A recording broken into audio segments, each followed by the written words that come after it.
Hello दोस्तों, स्वागत है आपका GSIQ एजुकेशन के इस यूट्यूब चैनल पे। जैसे कि एक महेश कुमार बर्णवाल की बहुत ही अच्छी बुक है NCERT सार संग्रह वन लाइनर, उसी का ये एपिसोड चल रहा है। आज हम लोग इस एपिसोड में करेंगे जीव विज्ञान को हम लोग चालू कर रहे हैं।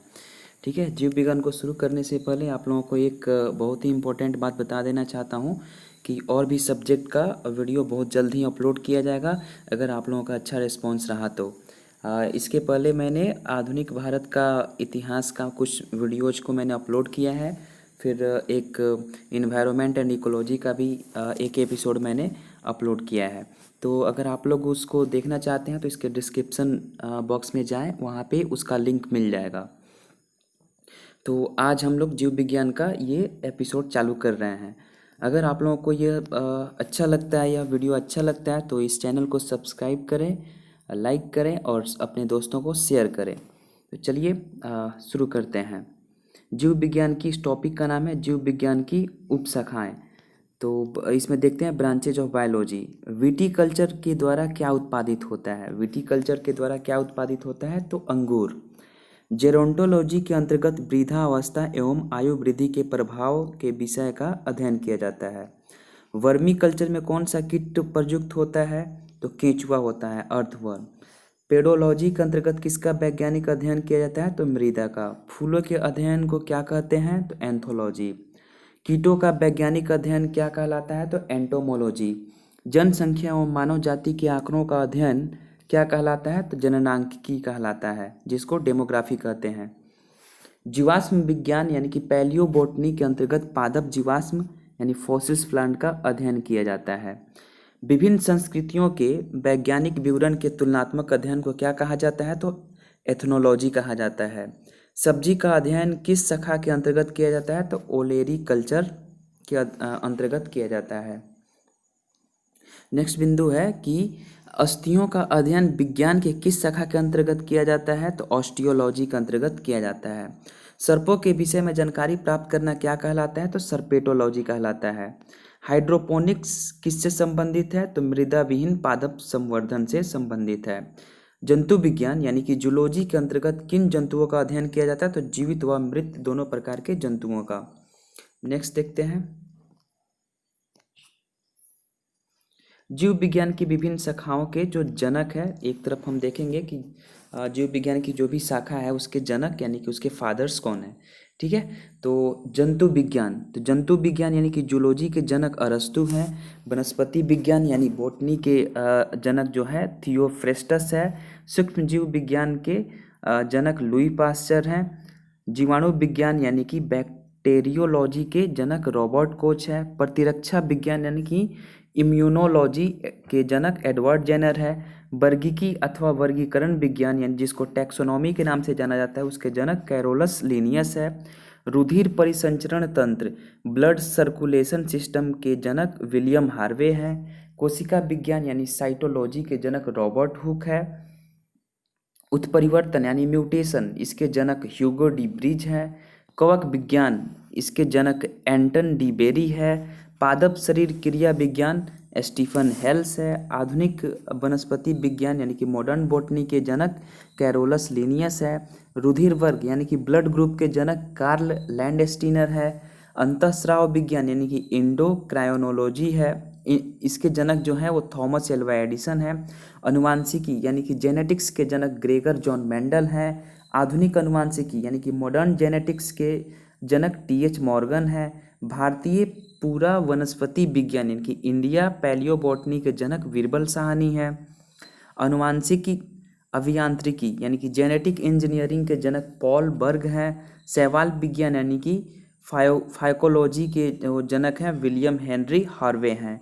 भारतीय शैवाल विज्ञान यानी कि इंडियन फाइकोलॉजी के जनक MOP अयंगर है। भारतीय पारिस्थितिकी यानी इंडियन इकोलॉजी के जनक रामदेव मिश्रा है। औषधि विज्ञान यानी कि फार्मास्यूटिकल साइंस के जनक हिपोक्रेटस हैं। सूक्ष्मदर्शिकी यानी कि माइक्रोस्कोपी के जनक एंटनी वान ल्यूवेन हॉक है। जीन चिकित्सा जीन थेरेपी के जनक एंडरसन है। जंतु विज्ञान जीव विज्ञान की ही एक शाखा है। जंतु विज्ञान जो है वो जीव विज्ञान की ही एक शाखा है। अरस्तु को जंतु विज्ञान का जनक यानी कि फादर ऑफ जूलॉजी कहा जाता है। नेक्स्ट देखते हैं वनस्पति विज्ञान की प्रमुख शाखाएं। ठीक है, तो जैसे कि हम लोग घास विज्ञान को एग्रोस्टोलॉजी कहते हैं। इसमें घासों का अध्ययन व पालन मतलब का अध्ययन किया जाता है। एल्गोलॉजी यानी कि शैवालों के अध्ययन को एल्गोलॉजी बोला जाता है। एनाटॉमी मतलब होता है आंतरिक संरचना का अध्ययन को हम लोग एनाटॉमी के नाम से जानते हैं। पुष्पों के अध्ययन हम लोग इधर से राइट साइड से पढ़ेंगे तब जा कर के ये क्लियर होगा। जैसे कि पुष्पों का अध्ययन एंथोलॉजी के को कहते हैं। जीवाणुओं का अध्ययन तो जीवाणु विज्ञान यानी बैक्टीरियोलॉजी। ब्रायोफाइटा का अध्ययन ब्रायोलॉजी के नाम से जानते हैं। कैसिडोलॉजी या फिर इसको पादपों में रोगजन्य गांठों पादप कैंसर का अध्ययन को हम लोग कैसिडोलॉजी के नाम से जानते हैं। डेंड्रोक्रोनोलॉजी इसको वृक्षों की आयु का अध्ययन को हम लोग डेंड्रोक्रोनोलॉजी के नाम से जानते हैं। एक सेकेंड। इकोलॉजी पौधों का वातावरण से संबंध का अध्ययन। इकोनॉमिक बॉटनी आर्थिक महत्व के पौधों का अध्ययन। एथनोबॉटनी आदिवासियों द्वारा पादपों के उपयोग का अध्ययन। वनों का अध्ययन फॉरेस्ट्री के नाम से जानते हैं। एक्सोबायोलॉजी अन्य ग्रहों पर संभावित जीवों की उपस्थिति का अध्ययन। जेनेटिक इंजीनियरिंग कृत्रिम जीन्स यानी कि आर्टिफिशियल जीन्स का निर्माण व स्थानांतरण का अध्ययन। लाइकेनोलॉजी लाइकेन्स का अध्ययन। माइक्रोबायोलॉजी सूक्ष्म जीवों का अध्ययन। नेक्स्ट देखते हैं माइकोलॉजी कवकों के वैज्ञानिक अध्ययन। माइकोप्लाज्मालॉजी माइकोप्लाज्मा का वैज्ञानिक अध्ययन। निमेटोलॉजी निमेटोड्स का पादपों के साथ संबंधों का अध्ययन। पेलियोबोटनी पादप जीवाश्मों का अध्ययन। पेलिनोलॉजी परागकणों का अध्ययन। पैथोलॉजी पादप रोगों का उपचार व अध्ययन। पैरासिटोलॉजी पोषक तथा परजीवियों के संबंधों का अध्ययन। फार्मेकोलॉजी औषधीय पादपों का अध्ययन। फिजियोलॉजी विभिन्न पादपों के जैविक क्रियाओं का अध्ययन। टेरिडोलॉजी टेरिडोफाइट्स का अध्ययन। फाइटोजियोग्राफी पौधों के वितरण व उनके कारणों का अध्ययन। स्पेस बायोलॉजी अंतरिक्ष तथा वायुमंडल में स्थित पादपों का अध्ययन। स्पर्मेलॉजी बीजों का अध्ययन। हीलियोथेरेपी सूर्य के प्रकाश से चिकित्सा करने की प्रक्रिया को कहते हैं। हाइड्रोपोनिक्स इस शाखा के अंतर्गत जल संवर्धन का अध्ययन किया जाता है। फिर नेक्स्ट देखते हैं जंतु विज्ञान की प्रमुख शाखाएं। तो जंतु विज्ञान में क्या क्या है यानी कि जूलॉजी में कौन कौन सी उसकी ब्रांचेज है देख लेते हैं। एनाटॉमी विच्छेदन के द्वारा शरीर एवं विविध अंगों का रचना का प्रदर्शन करना। एंथ्रोपोलॉजी मानव जाति के सांस्कृतिक विकास का अध्ययन। इकोलॉजी जैविक एवं अजैविक वातावरण से जीवों के विविध संबंधों का अध्ययन। एंडोक्राइनोलॉजी अंतःस्रावी तंत्रों का अध्ययन। एम्ब्रायोलॉजी भ्रूणीय संवर्धन का अध्ययन। एंजाइमोलॉजी उत्प्रेरकों का अध्ययन। एंटोमोलॉजी कीट पतंगों का अध्ययन। जेनेटिक्स जीवों के अनुवांशिक लक्षण एवं इनकी वंशागति का अध्ययन। नेक्स्ट देखते हैं हिमेटोलॉजी रुधिर एवं रुधिर संबंध रोगों का अध्ययन। हर्पेटोलॉजी उभयचरों एवं सरीसृपों का अध्ययन। मैमलोलॉजी स्तनधारियों का अध्ययन। माइक्रोबायोलॉजी अति सूक्ष्म जीवों का अध्ययन। न्यूरोलॉजी तंत्रिका तंत्र का अध्ययन। ओडोंटोलॉजी दंत विज्ञान संबंधी अध्ययन। अनर्थोलॉजी पक्षियों का अध्ययन। पैथोलॉजी रोग की प्राकृतिक लक्षणों एवं कारणों का अध्ययन। रेडियोलॉजी जीवों पर विकिरण प्रभाव का अध्ययन। टैक्सोनॉमी जीव जातियों के नामकरण एवं वर्गीकरण का अध्ययन। नेक्स्ट पॉइंट देखते हैं आयु वृद्धि के साथ जीवों में होने वाले परिवर्तनों का अध्ययन जरा विज्ञान जेरोंटोलॉजी कहलाता है। नेक्स्ट देखते हैं नेक्स्ट टॉपिक है जीवों की उत्पत्ति से संबंधित प्रमुख सिद्धांत एवं जैव विकास। ठीक है, इसको देखते हैं कि जीव विकास को सर्वप्रथम किसने परिभाषित किया, तो जीन बैप्टिस्ट डी लेमार्क ने किया। वैज्ञानिकों ने आधुनिक मनुष्य का अंतिम पूर्वज किसे माना है, क्रो मैग्नॉन मानव को माना है। वर्तमान प्रमाण के अनुसार पृथ्वी पर जीव का उद्गम लगभग 2 अरब वर्ष पूर्व से माना जाता है। विकासवाद का सिद्धांत यानी थ्योरी ऑफ इवोल्यूशन किसने प्रतिपादित किया, तो चार्ल्स डार्विन ने किया। विकास का मुख्य कारक क्या है, तो प्राकृतिक वरण है यानी कि नेचुरल सिलेक्शन है। विकास के उत्परिवर्तन का सिद्धांत यानी म्यूटेशन थ्योरी ऑफ इवोल्यूशन का प्रतिपादन किसने किया, तो ह्यूगो डी ब्रिज ने किया। आर्कियोप्टेरिक्स जुरैसिक युग का सबसे प्राचीन पक्षी है जो सरीसृप व पक्षी वर्ग के मध्य की कड़ी है। मैमथ किस जीव का पूर्वज है? तो हाथी का है। पृथ्वी पर सबसे पहले किस जीव की उत्पत्ति मानी जाती है? तो नील हरित शैवाल यानी कि ब्लू ग्रीन एल्गे। शीत ऋतु में पक्षियों के प्रसुप्ति काल यानी कि डोरमेंसी पीरियड्स को कहते हैं हाइबरनेशन कहते हैं। किस जीव में स्नायु तंत्र यानी कि नर्व सिस्टम तो होता है परंतु मस्तिष्क नहीं होता है? तो तारामीन मतलब कि स्टारफिश। जीवाणु में किस प्रकार के राइबोसोम पाए जाते हैं? तो 70S राइबोसोम पाए जाते हैं। डायनासोर सरीसृप यानी कि रेप्टाइल्स वर्ग में आते थे जिनका उदय मेसोजोइक युग में हुआ था। नील हरित शैवाल जीवाणु तथा कवक में लवक नहीं पाए जाते बल्कि लोमिली के आकार की कौन सी रचना पाई जाती है? तो क्रोमैटोफोर्स पाई जाती है। किन पौधों में जाइलम वाहिकाओं का अभाव होता है? तो अनावृत बीजी एवं टेरिडोफाइट्स में। नेक्स्ट देखते हैं 5 जगत वर्गीकरण 5 किंगडम क्लासिफिकेशन किसने प्रस्तुत किया था? तो व्हिटेकर ने। जंपिंग जीन की खोज किसने की थी? तो मैकक्लिंटॉक ने। कौन से क्षार डीएनए तथा आरएनए दोनों में पाए जाते हैं? तो एडेनिन, गुआनिन और साइटोसिन। ऐसे कौन से उड़ने वाले जीव हैं जो पक्षी वर्ग में नहीं आते हैं? तो चमगादड़। चमगादड़ को उड़ने की कीट एवं क्षमता होते हुए पक्षी वर्ग के अंतर्गत नहीं शामिल किया गया है बल्कि इसे स्तनपायी वर्ग में सम्मिलित किया गया है। वह समूह जिसके जंतु प्रायः रात्रिचर यानी कि नॉक्टर्नल होते हैं। तो मच्छर, चमगादड़ एवं उल्लू। कुछ साधारण नाम तथा उनके वैज्ञानिक नाम। ठीक है, यहाँ पे साधारण नाम जैसे कि मानव का वैज्ञानिक नाम होमोसेपियंस है। तेंदुआ का पैंथेरा पारडस है। बाघ का पैंथेरा टिग्रिस है।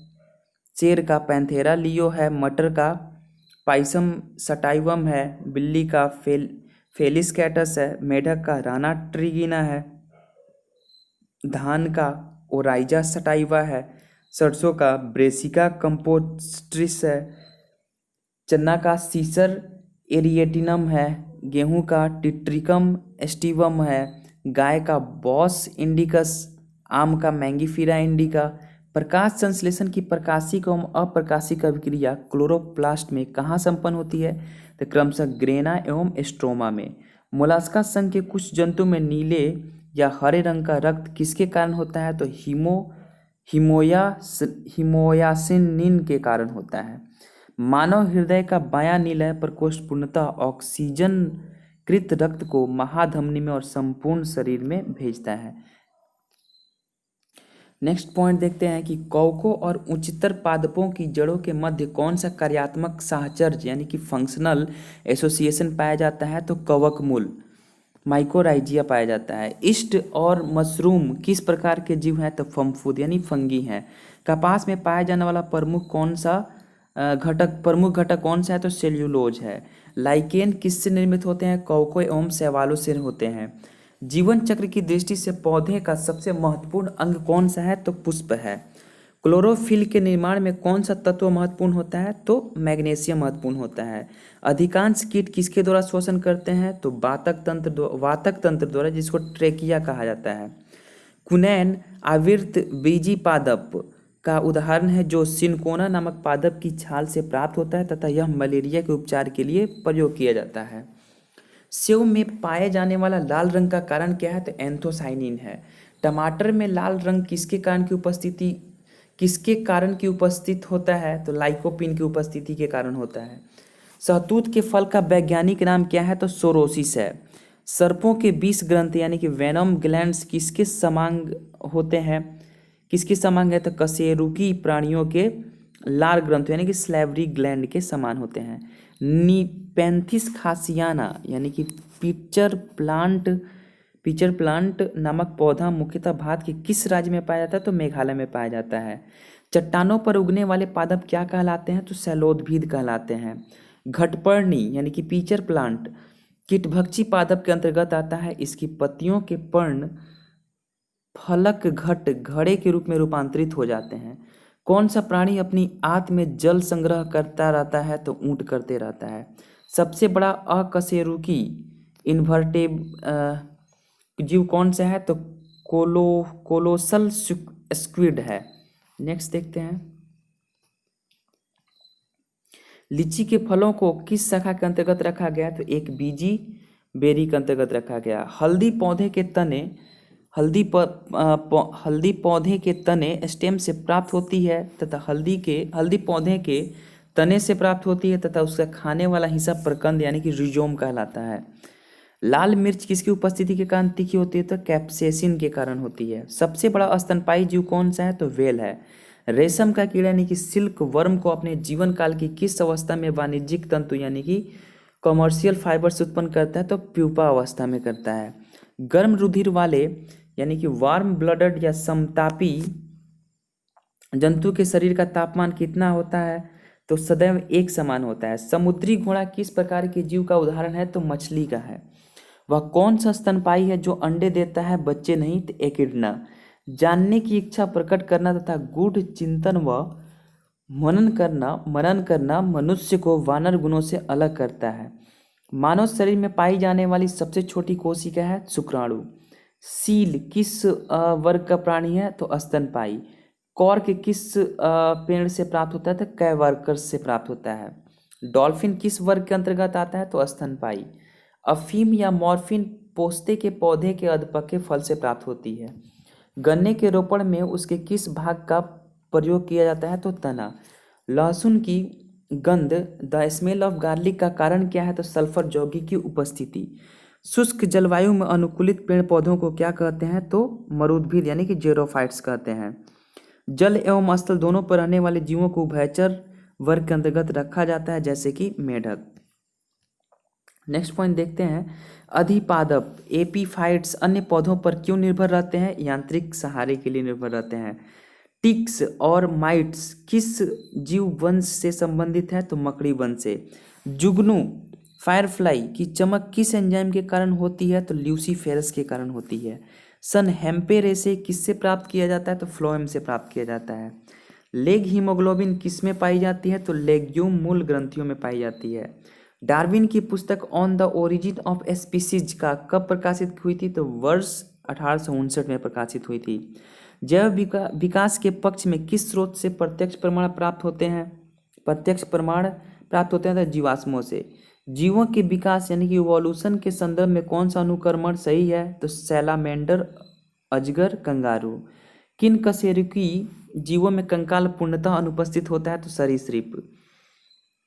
कॉकरोच और सिल्वर फिश में किस प्रकार का परिसंचरण तंत्र सर्कुलेटरी सिस्टम पाया जाता है? तो खुला परिसंचरण तंत्र पाया जाता है।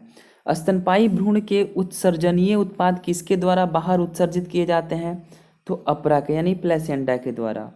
चमगादड़ कैसा प्राणी है? तो नियत तापी प्राणी है, वार्म ब्लडेड है।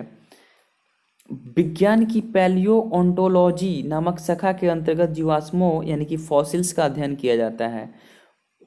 सबसे बड़ा जो तेज गति से दौड़ सकता है परंतु उड़ नहीं सकता है वो शुतुरमुर्ग है। नमक युक्त मिट्टी में उगने वाले पादप हेलोफाइट्स कहलाते हैं। एंटमीबा हिस्टोलिटिका नामक परजीवी मानव के किस संघ में पाया जाता है? तो आंत में पाया जाता है। लिग्निन नामक पदार्थ जमा रहता है तो जाइलम ऊतक पर। डीएनए संश्लेषण तथा हिस्टोन प्रोटीन कोशिका चक्र की किस प्रावस्था में बनते हैं? तो एस प्रावस्था में बनते हैं। नेक्स्ट देखते हैं, वह जीव जिसका महत्व डूबने से हुई मृत्यु का पता लगाने में किया जाता है। वह जीव जिसका महत्व डूबने से हुई मृत्यु का पता लगाने में किया जाता है तो डायटम। पपीते का पीला रंग किसके कारण होता है? तो कैरिका जैंथिन की उपस्थिति के कारण। पौधे के किस भाग से हल्दी प्राप्त करते हैं? कि तना यानी कि स्टेम से प्राप्त की जाती है। किस शैवाल से आयोडीन का निर्माण होता है? तो लेमिनेरिया नामक शैवाल से यानी कि भूरी शैवाल से। वे जीवाणु जो वायुमंडलीय नाइट्रोजन के यौगिकों में परिवर्तित करते हैं क्या कहलाते हैं? तो नाइट्रोजन स्थिरीकारी जीवाणु कहलाते हैं। अधिक नमक वाले अचार में जीवाणु जीवित क्यों नहीं रह पाते हैं? क्योंकि यह जीव द्रव्य कुंचित होकर मर जाते हैं। कवक कोशिका में संचित होने वाला खाद्य पदार्थ है तो ग्लाइकोजोन है। तालाबों और कुओं में किस जंतु को छोड़ने से मच्छरों को नियंत्रित करने में मदद मिलती है? तो gambusia fish. Bisphenol A BPA क्या है? तो खाद्य संवेष्टन सामग्री के विकास के लिए प्रयोग में लाया जाने वाला रसायन। मृदा के प्रयोग के बिना केवल खनिज युक्त सहायता से पौधे उगाने की विधि को हाइड्रोपोनिक्स कहा जाता है। प्रतिजैविकों मुख्यतः प्राप्त की जाती है, यानी एंटीबायोटिक्स कहाँ से प्राप्त की जाती है, तो जीवाणुओं से। इष्ट कोशिका में कौन सा मुख्य विकार होता है, तो जाइमेस होता है। जब एक ही जीन दो या दो से अधिक भिन्न भिन्न लक्षणों को एक साथ नियंत्रित करती है तो इसे क्या कहा जाता है, तो बहुप्रभाविता का नियम कहा जाता है। क्यूनिन जो होता है, क्यूनिन किसकी छाल से प्राप्त होता है, तो सिनकोना, यानी कि कुनैन जिसको बोला जाता है, सिनकोना की छाल से प्राप्त होता है। मेंडल ने अपने वंशागति नियम और रूल्स ऑफ हेरेडिटी को प्रतिपादित करने में किस पौधे का प्रयोग किया था, तो गार्डन पी का प्रयोग किया था। ग्रेगर जॉन मेंडल 1822 से 1884 ईस्वी को आधुनिक आनुवांशिकी का जनक कहा जाता है, फादर ऑफ मॉडर्न जेनेटिक्स कहा जाता है। सूखा सहिष्णुता से संबंधित हार्मोन है एब्सिसिक अम्ल है। अधिकांश एंजाइम विकर किस ताप पर सर्वाधिक सक्रिय होते हैं, तो 20 से 35 डिग्री सेंटीग्रेड के मध्य। सीप, घोंगा, स्क्विड, कौड़ी, ऑक्टोपस, कटलफिश आदि मोलास्का संघ के यानी कि साइलम मोलास्का के प्रमुख जीव हैं। नेक्स्ट टॉपिक देखते हैं कोशिका यानी कि सेल। इससे संबंधित महत्वपूर्ण प्रश्नों को हम देखेंगे जो महेश कुमार बर्णवाल की एनसीईआरटी सार संग्रह में लिखा गया है। जैसे कि इसका फर्स्ट पॉइंट देखेंगे कि जैव कोशिका के किस कोशिकांग को ऊर्जा घर कहा जाता है, यानी कि पावर हाउस कहा जाता है, तो माइटोकॉन्ड्रिया को कहा जाता है। हमारे तंत्र में अधिकतम एटीपी अणुओं को उत्पन्न करने वाले पद का नाम क्रेब्स चक्र है। प्लाज्मा झिल्ली किन पदार्थों से बनी होती है, तो प्रोटीन तथा लिपिड से बनी होती है। मानव शरीर के किस अंग में लसिका कोशिकाएं यानी कि लिम्फोसाइट सेल्स पाई जाती है, तो प्लीहा में यानी कि स्प्लीन में पाई जाती है। किस जीव में लिंग गुणसूत्र यानी कि सेक्स क्रोमोसोम नहीं पाए जाते, तो छिपकली। जंतु कोशिका में अनुपस्थित होती है कोशिका भित्ति। पीट पिंड कहाँ पाई जाती है, तो अंडाशय में पाई जाती है। प्रक्रमित कोशिका मृत्यु के कोशिकीय और आणविक नियंत्रण को क्या कहते हैं, एप्टोसिस कहते हैं। केंद्रक के अतिरिक्त कोशिका के किस कोशिका में डीएनए उपस्थित होता है, तो हरित लवक तथा माइटोकॉन्ड्रिया। किसे कोशिका की पाचन थैली कहते हैं, तो लाइसोसोम। मनुष्य के किस ऊतक में जन्म के पश्चात कोशिका विभाजन नहीं होता है, तो तंत्रिका ऊतक। कौन सा भाग पादप तथा जंतु कोशिका में पाया जाता है, तो कोशिका झिल्ली, कोशिका द्रव्य और केंद्रक। हाइपरप्लासिया का क्या अर्थ होता है, कोशिका के आकार में वृद्धि होना। जीन शब्द सर्वप्रथम किसने प्रतिपादित किया था, तो जॉनसन ने किया था। रिवर्स प्रतिलेखन की खोज किसने की थी, तो टेमिन एवं वाल्टीमोर ने की थी। जब एक जुग्म जीन दूसरी इकाई के प्रभाव को छुपाता है तो इस प्रक्रिया को क्या कहते हैं, तो प्रभाविता कहते हैं। नेक्स्ट पॉइंट है कि कोशिका का जीवित अंश जीव द्रव्य प्रोटोप्लाज्म कहलाता है, यह किससे मिलकर बनता है। कोशिका का जीवित अंश जीव द्रव्य कहलाता है, यह किससे मिलकर बनता है, तो कोशिका द्रव्य केंद्रक द्रव्य से। कौन सा कोशिकांग प्रोटीन संश्लेषण में सहायक करता है, तो राइबोसोम। मानव शरीर में गुणसूत्रों की संख्या होती है 46 यानी कि 23 जोड़े। कौन सा तत्व पौधों की कोशिका भित्ति को संरचना का घटक है, तो कैल्शियम। सबसे छोटी जीवित कोशिका है माइकोप्लाज्मा। किसे जीवन का भौतिक आधार माना जाता है, तो जीव द्रव्य को माना जाता है। कौन सा कोशिकांग केवल वनस्पति कोशिका में ही उपस्थित होता है, तो हरित लवक। द्विनाम पद्धति के जन्मदाता कौन थे, कैरोलस लिनियस थे। दो कोशिकाओं के मध्य पदार्थों का आवागमन किसके माध्यम से होता है, तो जीव द्रव्य तंतु के माध्यम से होता है। किस तत्व के कोशिकाओं में एकत्रित होने से रंध्र खुल जाते हैं, तो पोटेशियम। ट्रैफिक पुलिस की संख्या किस कोशिकांग को प्रदान की जाती है, तो गोल्जी काय को। प्लाज्मा झिल्ली किसकी बनी होती है, तो लाइपोप्रोटीन की। प्लाज्मा झिल्ली की संरचना का यूनिट मेम्ब्रेन मॉडल किसने दिया था, तो रॉबर्टसन ने 1959 ईस्वी में दिया था। कोशिका भित्ति यानी कि सेल वॉल होती है, पारगम में होती है। विश्व की सबसे छोटी कोशिका है माइकोप्लाज्मा गैलियोसिक्टम। विश्व की सबसे बड़ी कोशिका है शुतुरमुर्ग का अंडा, एग ऑफ ऑस्ट्रिच। मानव शरीर में सबसे छोटी कोशिका है सेरिबलम की ग्रैनुअल सेल। मानव शरीर की सबसे बड़ी कोशिका है अंडाणु, केवल स्त्रियों में। मानव शरीर की सबसे लंबी कोशिका है न्यूरॉन। पुरुषों में सबसे छोटी कोशिका है शुक्राणु। सबसे बड़ी पादप कोशिका है कोलैपो कोलैपोटैक्सीफोलिया। पुरुषों के शुक्राणु तथा महिलाओं के अंडाणु के निषेचन की क्रिया अंडवाहिनी यानी ओविडक्ट में संपन्न होती है। तो चलिए आज के वीडियो में इतना ही। फिर जल्द ही मिलते हैं हम लोग नेक्स्ट टॉपिक के साथ। जीव विज्ञान का अगला एपिसोड लेकर के जल्दी ही आएंगे। अगर ये आप लोगों को अच्छा लग रहा है तो आप लोग कमेंट में बताइए कि क्या हमको फिर नेक्स्ट वीडियो बनाना चाहिए या नहीं चाहिए। और अगर अच्छा लगे तो इसको प्लीज़ इसको शेयर कर दीजिए अपने दोस्तों के साथ। बहुत ही अच्छी बुक है। और प्लीज़ मेरे चैनल को भी सपोर्ट कीजिए, क्योंकि आप लोग अगर सब्सक्राइब करेंगे, लाइक करेंगे और शेयर करेंगे और अपने अच्छे रिव्यू देंगे, तो अच्छे कमेंट्स देंगे, तो फिर मुझे भी वीडियो बनाने में अच्छा लगेगा। चलिए, thank you for listening that. बहुत बहुत धन्यवाद आप लोगों का।